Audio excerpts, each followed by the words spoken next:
रसायन विज्ञान के हमने कुछ प्रश्नों को यहाँ पर आपके सामने लेकर आए हैं। आप ध्यान से इसे देखिए।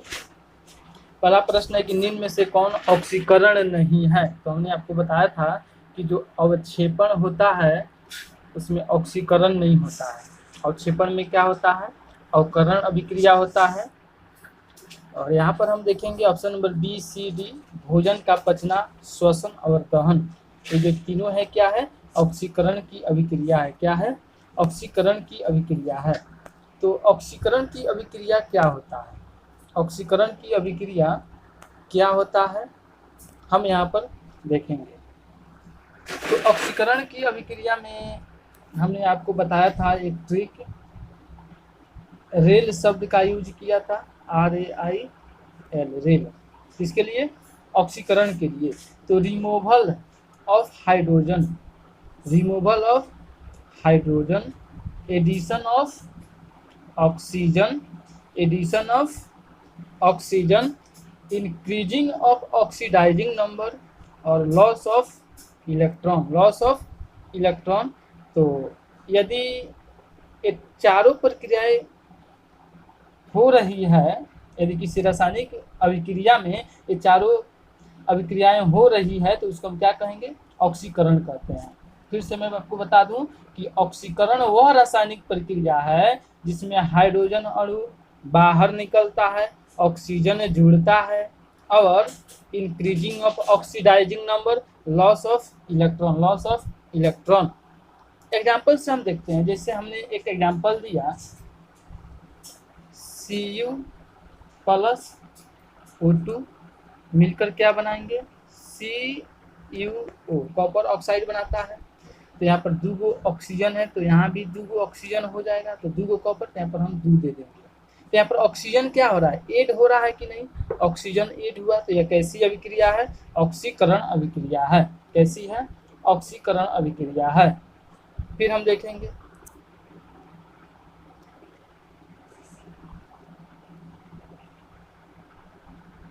H2 plus CuO। तो यहाँ पर हम क्या करेंगे? Cu यहाँ पर अलग होगा, प्लस H2O का निर्माण होगा।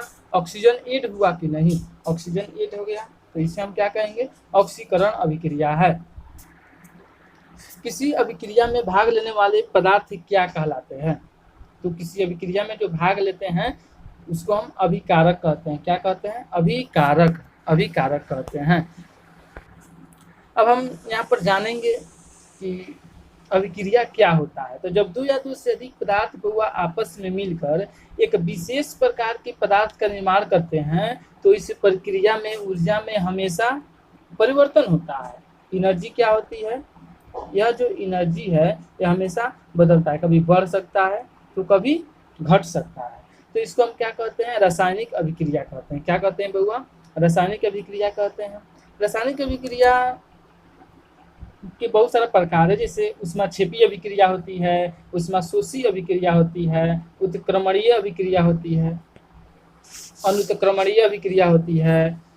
तो हम बात करते हैं ऊष्माक्षेपी अभिक्रिया की यदि उदाहरण के, तो सांस लेना, यहाँ पर जो सी था सांस लेना, और सीमेंट का जमना, दहन, ये सब कौन अभिक्रियाएं हैं?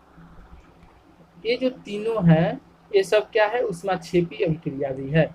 ऊष्माक्षेपी अभिक्रिया है। क्या है? ऊष्माक्षेपी अभिक्रिया भी है। ऊष्माक्षेपी अभिक्रिया है। ठीक। जैसे ऊष्माशोषी में क्या होता है कि ऊष्मा का अवशोषण होता है, ऊष्मा का अवशोषण होता है। तो प्रकाश संश्लेषण और भोजन का पचना, प्रकाश संश्लेषण, भोजन का पचना, ये कौन सी अभिक्रिया है? तो ऊष्माशोषी अभिक्रिया है। जितने भी विस्फोटक पदार्थ है, जैसे परमाणु बम बनता है, तो ये सब क्या है? ये सभी ऊष्माशोषी अभिक्रिया है। और मैं आपको बता दूं कि जैसे एक हम एग्जांपल लेते हैं, CuSO4 प्लस जिंक। तो यह जो जिंक है SO4 को लेकर अपने साथ भगा के लेकर चल जाएगा, तो बना लेगा ZnSO4 प्लस Cu। तो जिंक सल्फेट का निर्माण हो जाता है। तो यहाँ पर क्या किया? जिंक ने SO4 को भगा ले गया, तो इसको हम प्रतिस्थापन अभिक्रिया कहते हैं। क्या कहते हैं? प्रतिस्थापन अभिक्रिया कहते हैं। तो हमने इतनी सारी बातें यहाँ से जानी, और हम यहाँ पर जान लेते हैं अवकरण अभिक्रिया क्या है। कौन बउआ? अवकरण अभिक्रिया क्या है? अवकरण अभिक्रिया क्या है? तो अवकरण के लिए हमने आपको एक ट्रिक दिया था, गार्ड, GARD, गार्ड। हमने कहा था gain of electron, addition of hydrogen, removal of oxygen और डिक्रीजिंग ऑफ ऑक्सीडाइजिंग नंबर। फिर से हम बता देते हैं कि अवकरण अभिक्रिया वह अभिक्रिया है जिसमें इलेक्ट्रॉन का गेन होता है, हाइड्रोजन आकर जुड़ जाता है और ऑक्सीजन भाग जाता है, ऑक्सीडाइजिंग नंबर में कमी आती है, तो उसको हम क्या कहते हैं? अवकरण कहते हैं। क्या कहते हैं? अवकरण कहते हैं। यदि हम एग्जाम्पल की बात करेंगे तो एग्जाम्पल देख लीजिए।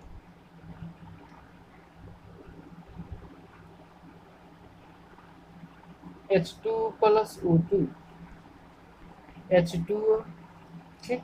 और एक और देख लीजिए, CuO+H2, तो Cu+H2O। हाइड्रोजन यहाँ पर जुटा कि नहीं जुटा? यहाँ भी हाइड्रोजन जुटा कि नहीं जुटा? तो ये सब क्या है? अवकरण अभिक्रिया के उदाहरण है।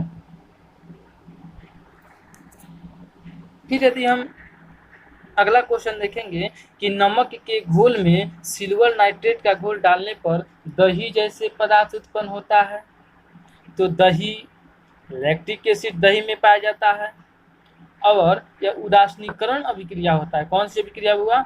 उदासीनीकरण। जैसे एसिड और बेस आपस में जब मिलता है तो साल्ट का निर्माण होता है, और साल्ट पर हुआ कैसी अभिक्रिया है? उदासीनीकरण अभिक्रिया है। और हमने विस्थापन के विषय में ऊपर देखबे किया था। श्वसन किस प्रकार की अभिक्रिया है? तो श्वसन एक प्रकार का ऊष्माक्षेपी अभिक्रिया है। श्वसन ऊष्माक्षेपी अभिक्रिया है। तो ऊष्माक्षेपी अभिक्रिया में हमने आपको बताया था कि ऊष्माक्षेपी अभिक्रिया में बउआ ऊष्मा का उत्सर्जन होता है। ऊष्मा क्या होती है? रिलीज होती है। ऊष्मा का उत्सर्जन होता है, अर्थात ऊष्मा बाहर निकलता है। तो ऐसे अभिक्रिया को ऊष्माक्षेपी अभिक्रिया कहते हैं। इससे वातावरण के तापमान क्या हो जाएगा? जब ऊष्मा बाहर निकलेगा तो तापमान बढ़ जाता है। ऊष्माक्षेपी अभिक्रिया के उदाहरण कौन कौन से हैं? तो सांस लेना, सीमेंट का जमना, दहन हो गया। क्या? दहन हो गया। एक कैसी प्रक्रियाएं हैं? तो ऊष्माक्षेपी अभिक्रिया है। जबकि हम ऊष्माशोषी अभिक्रिया में देखेंगे तो ऊष्मा का अवशोषण होता है। ऊष्मा का अवशोषण होता है और प्रकाश संश्लेषण और भोजन का पचना, प्रकाश संश्लेषण और भोजन का पचना और पोषण जो है, ये ऊष्माशोषी अभिक्रिया के उदाहरण है। संक्षारण किस प्रकार की अभिक्रिया है? तो संक्षारण में क्या होता है? उपचयन होता है। क्या होता है बाबा? उपचयन। प्रबल और दुर्बल अम्ल क्षारक से बने लवण का पीएच मान क्या होता है? तो 7 से कैसा होगा? कम होगा। 7 से कैसा होगा? कम होगा। बउआ 7 से कम होता है तो उसको अम्ल कहते हैं, 7 से ज़्यादा होगा तो उसे क्षार कहते हैं, और 7 पर रहेगा तो उसे नमक कहते हैं, साल्ट कहते हैं। किस रासायनिक अभिक्रिया में ऑक्सीजन के अनुपात का बढ़ना क्या कहलाता है? तो ऑक्सीजन यहाँ पर बढ़ रहा है, ऑक्सीजन का अनुपात बढ़ रहा है, तो उसको हम क्या कहेंगे? उपचयन अभिक्रिया कहेंगे। क्या कहेंगे? उपचयन अभिक्रिया कहेंगे। और क्षारण को जल में घुलने पर क्या मुक्त होता है?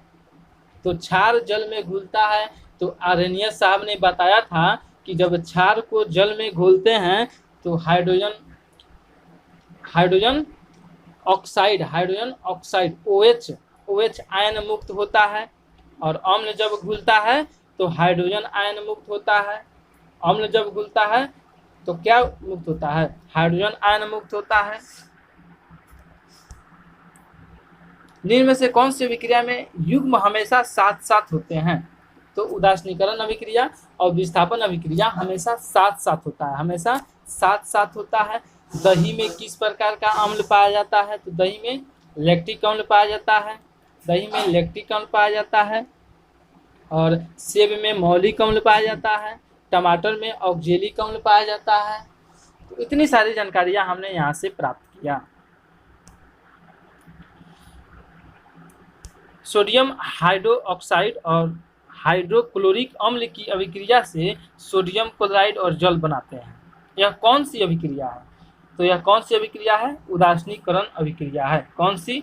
उदासीनीकरण अभिक्रिया है। किसी अम्ल में मुख्य रूप से एक परमाणु अवश्य मौजूद रहता है जो धातु से अभिक्रिया कर एक गैस उत्पन्न करता है। तो अम्ल कौन सा गैस उत्पन्न करेगा? हाइड्रोजन। तो यहाँ पर ऑप्शन नंबर ए हो जाएगा। वे पदार्थ जिनके स्वाद खट्टा होते हैं और जो नीले लिटमस पत्र को लाल कर देते हैं। नीले को लाल करेगा अम्ल, लाल को नीला करेगा क्षार हो जाएगा। अपच का उपचार करने के लिए निम्न में से कौन औषधि उपयोग में लाते हैं? तो एंटीसिड का उपयोग करते हैं। और एनाल्जेसिक क्या है? तो एनाल्जेसिक का अर्थ होता है जब बहुत ज़्यादा दर्द होता है तो हम एनाल्जेसिक का यूज करते हैं। निम्न में से कौन ऑक्सीकरण नहीं है? तो यह ऊपर हमने देखा था, अवक्षेपण हो जाएगा। और जल में घुलनशील भस्म क्या कहलाता है? तो जल में घुले हुए भस्म को क्षार कहते हैं। क्या कहते हैं? क्षार कहते हैं। निम्न में से कौन प्रबल अम्लीय है? तो प्रबल अम्ल वह होगा जिसका पीएच मान सबसे कम होगा। तो पीएच मान सबसे कम 0 होता है। किसका होगा 0? तो एसिड का। तो यहाँ पर आंसर हो जाएगा 0। प्राकृतिक गैस का दहन किस प्रकार का रासायनिक अभिक्रिया है? तो गैस का दहन ऊष्माक्षेपी अभिक्रिया का उदाहरण है। कौन सा होगा? ऊष्माक्षेपी अभिक्रिया। लिटमस रंजक बैंगनी रंग का होता है जो निकला जाता है। तो लिटमस को लाइकेन से निकाला जाता है। किस पौधा से होगा? लाइकेन के पौधा से। कॉपर चूर्ण को वायु में गर्म करने पर उसके सतह पर कॉपर ऑक्साइड की एक परत जम जाती है। इस परत का रंग कैसा होता है? तो कॉपर जो होता है उसके चूर्ण को जब वायु में गर्म करते हैं तो काला अवक्षेप बनता है, काला अवक्षेप बनता है। तो आंसर हो जाएगा ए। शुष्क बुझा हुआ चूना पर क्लोरीन गैस की प्रक्रिया से बहुआ विरंजक चूर्ण बनता है। कौन? विरंजक चूर्ण बनता है। साग सब्जियों का विघटित होकर कंपोस्ट खादर बनना क्या कहलाता है? ऊष्माक्षेपी अभिक्रिया कहलाता है। सोडियम हाइड्रोक्साइड का पीएच मान कितना होता है? 14 होता है। और हल्दी, लिटमस पत्र आदि किस प्रकार के सूचक है? तो हल्दी जो है और लिटमस पत्र ये सब प्राकृतिक सूचक है। किसके? प्राकृतिक सूचक है। किसी उदासीन विलयन का पीएच मान 7 होता है। जिंक तथा लेड कॉपर की अपेक्षा, जिंक तथा लेड और कॉपर की अपेक्षा अधिक क्रियाशील होते हैं। तो किसी उदासीन विलयन का पीएच मान भी 7 होता है। और 7 से कम अम्ल, 7 से ज़्यादा क्षार, 7 से ज़्यादा क्षार। दांत का मसूड़ा किस पदार्थ का बना है जो बहुत ही कठोर होता है? तो कैल्शियम फॉस्फेट का, कैल्शियम फॉस्फेट का। अंगूर का किण्वन करना एक क्या है? अडविन। अंगूर का किण्वन करके शराब प्राप्त किया जाता है और यह एक रासायनिक अभिक्रिया है। इमली में टार्टरिक अम्ल पाया जाता है। चिट्टी के डंक में मेथनोइक अम्ल पाया जाता है। और टमाटर में ऑक्जेलिक अम्ल पाया जाता है। मैग्नीशियम के रिबन के दहन होने पर किस प्रकृति से लौह उत्सर्जित होता है? तो जब मैग्नीशियम का रिबन जलता है तो श्वेत चमकदार लौह उत्सर्जित होता है। श्वेत चमकदार। मैग्नीशियम के रिबन श्वेत चमकदार। सोडियम हो गया, मैग्नीशियम हो गया। तो इसको तेल में डुबाकर रखा जाता है क्योंकि ये बहुत ही जल्दी अभिक्रिया कर लेते हैं। उपचयन अपचयन की अभिक्रिया क्या कहलाता है? तो बउआ उपचयन और अपचयन की अभिक्रिया रेड क्रॉस, रेडॉक्स, रेडॉक्स अभिक्रिया कहलाता है। क्या कहलाता है?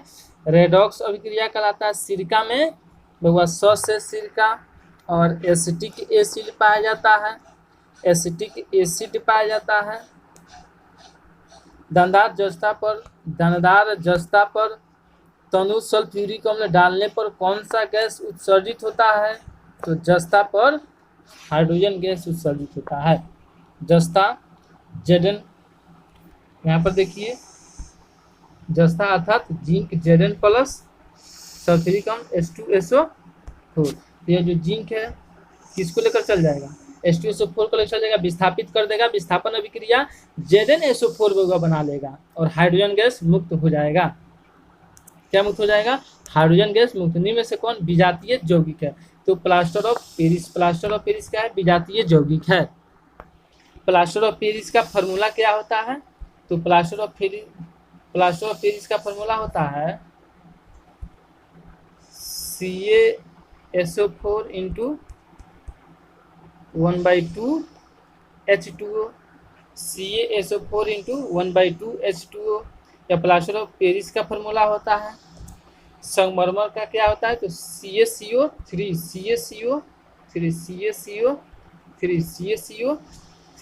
चूना पत्थर का क्या होता है, तो भगवा चूना पत्थर का, तो चूना पत्थर का भी क्या होगा CaCO3, और खड़िया का भी क्या होगा भगवा, यही होगा CaCO3। अब हम अगला क्वेश्चन देखते हैं कि सूर्य प्रकाश की उपस्थिति में पौधे कार्बन डाइऑक्साइड और जल से अपना भोजन तैयार करते हैं। यह कौन सी अभिक्रिया है, तो प्रकाश से रासायनिक अभिक्रिया है।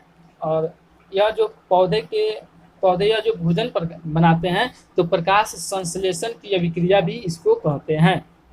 और नींबू के रस का pH मान लगभग कितना होता है, 2.2 होता है। कितना होता है, 2.2 होता है। तो इतनी सारी जानकारियां हमने यहाँ से प्राप्त किया।